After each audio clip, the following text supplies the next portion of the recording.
Hey everybody. Today we're taking a look at Final Fantasy V, which is the game that I am currently playing through. I am taking on the very stupid, and I should have just played them as they came out, task of playing my way through all of the Final Fantasy games. I am currently on Final Fantasy V, which means that I only have 11 more games after this, each of which is longer than the one that came before it, except for 14, which, like, arguably, I don't know, feel about that however you like. Regardless, this one was not originally released in the United States. In my longer review, I misspoke and said that it was Final Fantasy 2. Nope, that was Final Fantasy 4. 4 was 2, 6 was 3, 5 was nothing. Thanks, Squaresoft. You made it really, really simple.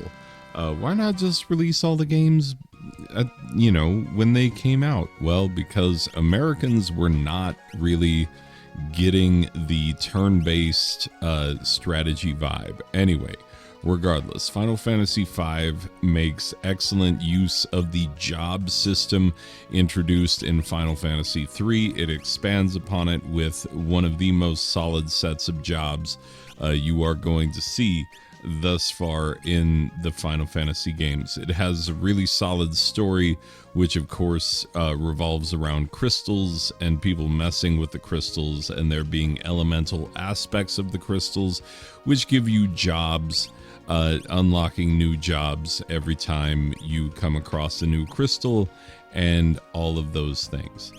So it's pretty standard fare in terms of the storyline, but I also happen to be enjoying it very much.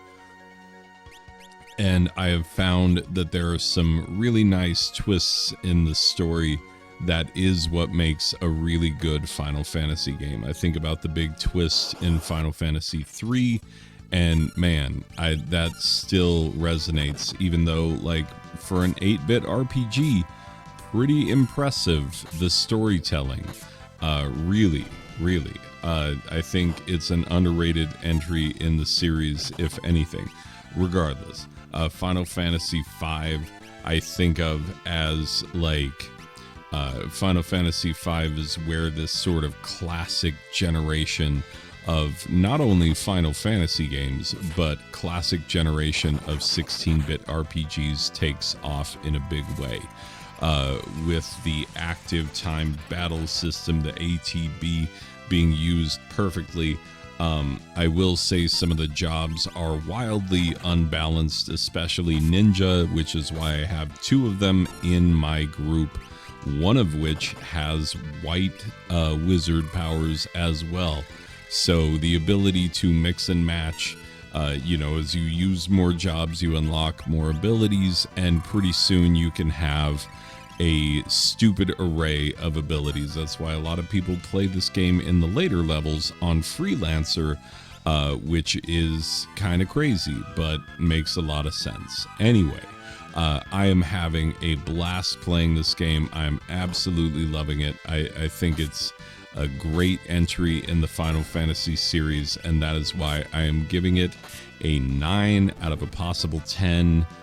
Overpowered ninja galoofs, that's what we're doing here, because ninja as a job is kind of broken, kind of OP in this game, and Galoof, the way I have him set up with white powers where he can heal the entire party anytime he needs to, or he can get double strike with that broken ninja double strike anytime you need massive amounts of melee damage. It's just awesome. So yeah, we're going 9 out of a possible 10 Ninja Galoofs. The only reason I'm reserving a point is because I think the next few Final Fantasy games are going to be even better. Because 6, my God, people love 6, aka Final Fantasy 3.